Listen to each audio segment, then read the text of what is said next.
What's up, guys? Today I'm going to do a video on a STIHL leaf blower, backpack blower. It's the BR 500. It's a pretty nice little blower. Guy brought it to me stating he would try to run, but it just won't start. And probably doesn't sit all winter, I'd imagine. But so anyways, I'm going to show you how to remove the carb and clean it, and then if the gaskets and stuff are too bad, then I'll do a video on how to rebuild and replace, either one. Anyways, we'll start by I'll take some of these apart just to help with these are Torx bit T25. You got two. You got one there. This is on the air cleaner cover. Got one right above there. I've already took those off.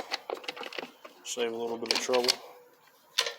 You want to keep all your bolts in something too. Don't want to lose these. It's a steel. So Lord knows what an extra bolt would cost. Alright, next there's 3 bolts in this pull rope cover. There's 3 there. Took those out. Take that straight out. Alright, and then you've got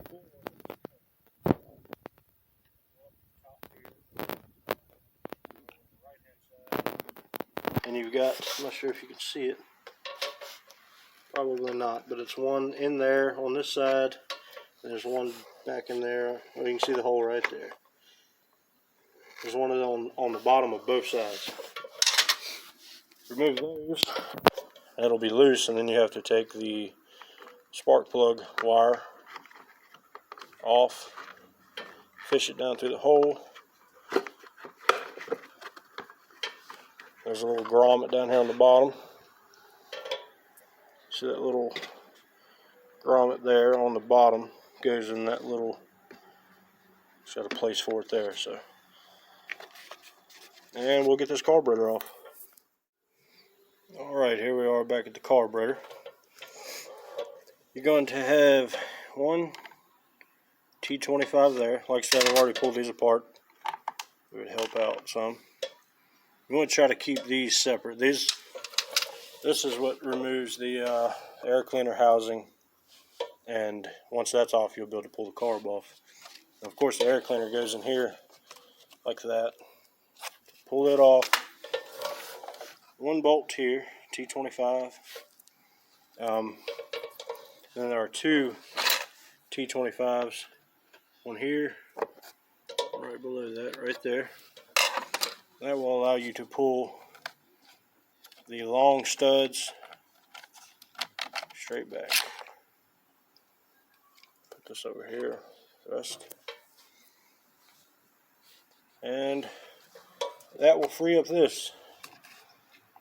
I will say be careful with the gasket, because I'm not sure if you can see it in there or not.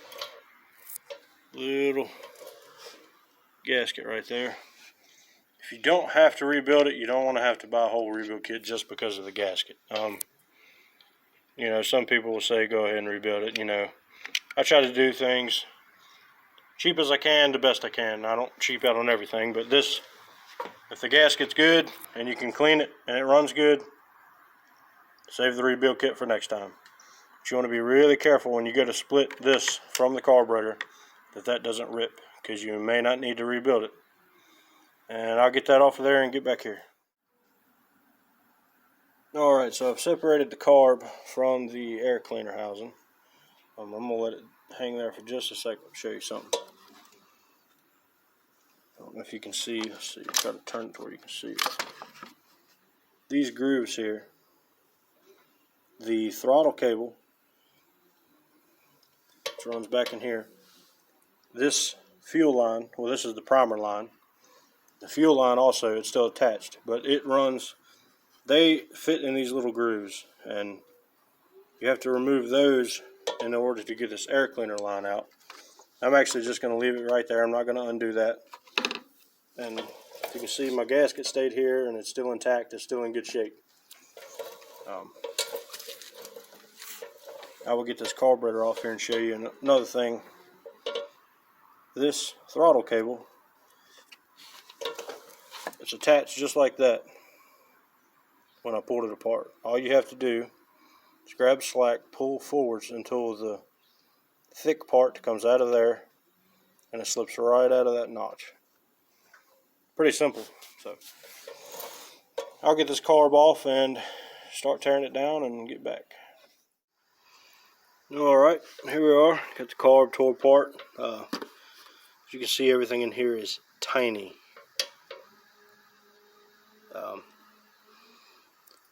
I used carb cleaner. They got millions of brands, I reckon.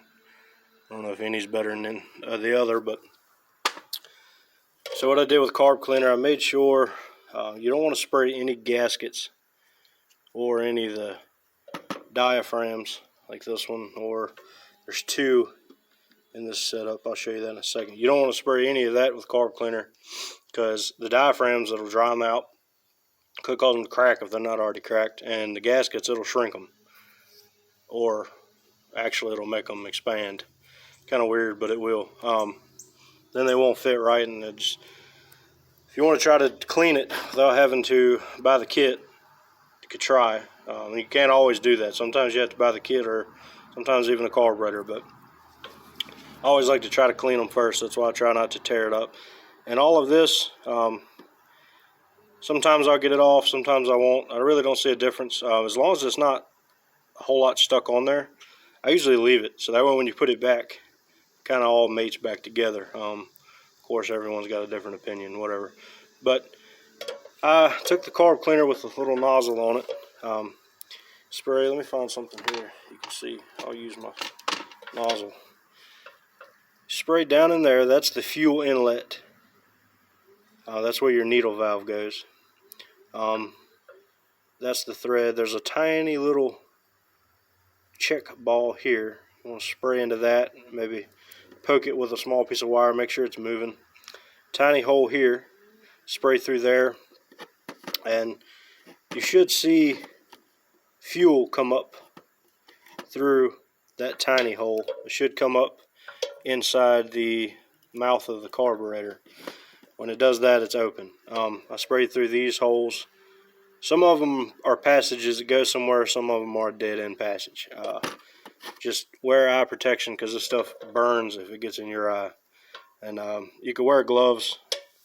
I hate doing stuff with gloves on. I probably should, but it'll dry your skin out too, so be prepared for that. Try to wear gloves though if you can.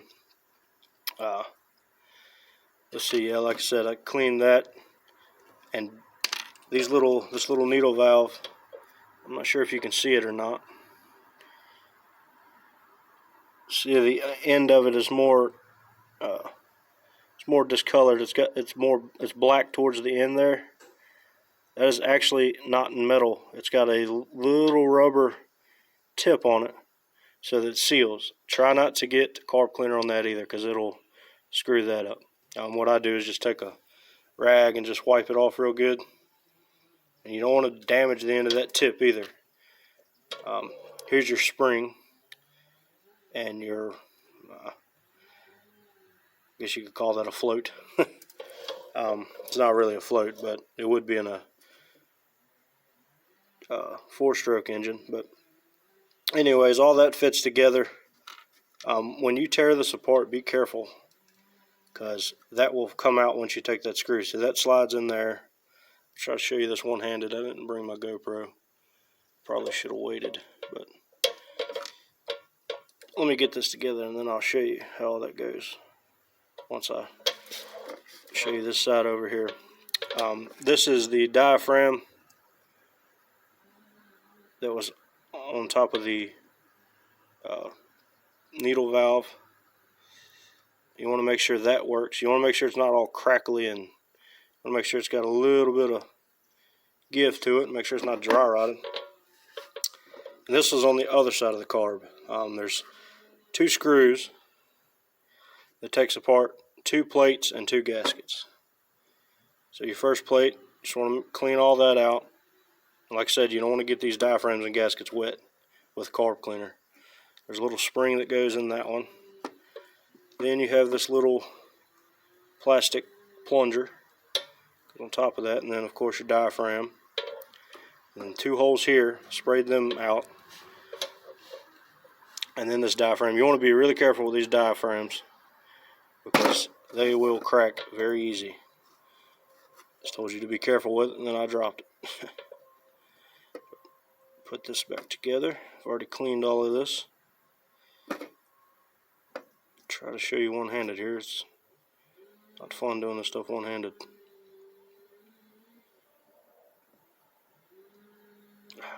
Just backwards. There we go. So that all goes there and goes on the side. So I'll get this needle valve, spring, the pivot. I'm going to call it a pivot because I'm not exactly sure what it's called, and the retaining screw back in and show you how all that works. Alright, I got the needle valve, float, retaining rod, the pivot rod, and the retaining screw back in. So let me show you how this works. I wanted to do it, put it back together and film it, but I don't have my GoPro, so it's kind of hard to do. Anyways, hopefully this will help. So there's a spring. I doubt you can see it.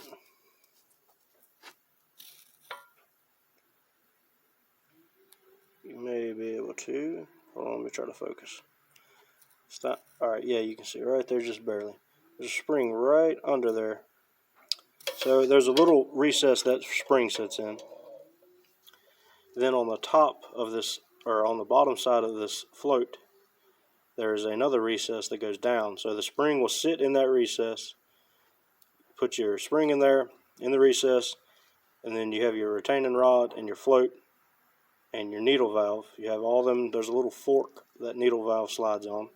You have that all together and you drop it in there all at once.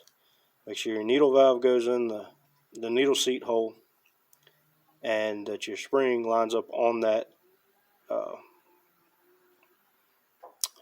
Having a brain fart here. It's a little retaining thing there that will hold that spring straight. You want to make sure those are lined up. That's there, and that rod will seat right down in there.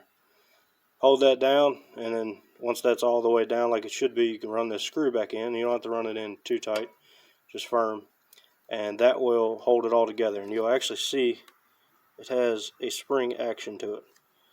You can see the needle valve going up and back down. Well, let me get out of the way. So what happens is fuel comes in when it's open like that, and as it fills up, it slowly, well, I can't do it slow because it doesn't hardly move any, but this diaphragm helps, or that the middle part of that diaphragm rides right on that, right there. So once the fuel comes in and fills all this cavity up, that will push that back down, or yeah, back down because it's upside down. And then of course, as you run the engine and the fuel level goes down, this will raise back up and allow more fuel to pass through. The needle valve is where your fuel comes in. A lot of times if it's not getting fuel, or just sounds like it doesn't want to run, a lot of times this will be stuck. The old gas and stuff, it'll actually be stuck, so no fuel can come in if that doesn't move. And it's moving freely. A lot of times you can actually, when you get the carb back together, I might be able to do it now. No. Sometimes you can take, and don't blow air into this, but physically blow in there, air in there with your mouth. Because if you use the air compressor on some of these, it will blow stuff out that you didn't even know was in there. Important stuff, not just dirt. This one's got so many little tiny passages that I can't do it. But on a normal, like 4-stroke carburetor, you can usually put your mouth up to that, and it's kind of nasty. But anyways, blow through a little bit, and you can actually open and close the float.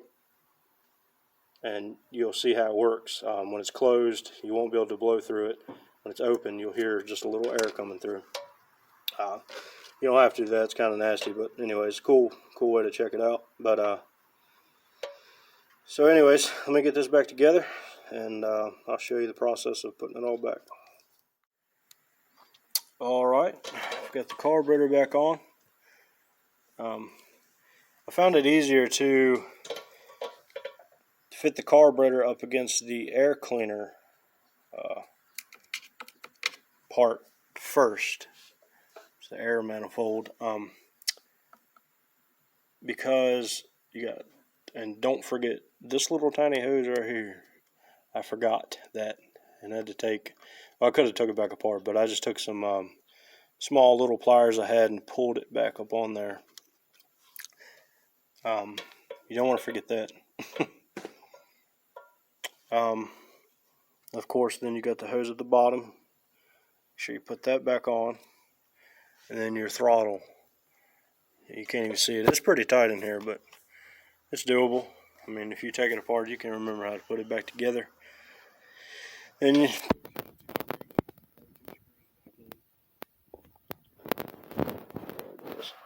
T25 Torx bit. I actually got it all back together. These are your adjustment. If it'll focus. I wouldn't move these unless you really know what you're doing. That's your air idle mixture screws and all that. You know, there's ways to look up how to do it, this and that. You know, it's not something you can't do, but of course, until you know it's that, you don't want to mess with those too much, because you'll screw that up and think it's a carburetor, and really all it was these, a quarter of a turn or whatever. So try not to screw with those unless you really know what you're doing. Yeah, there she is. Let's get her all back together and see how it runs.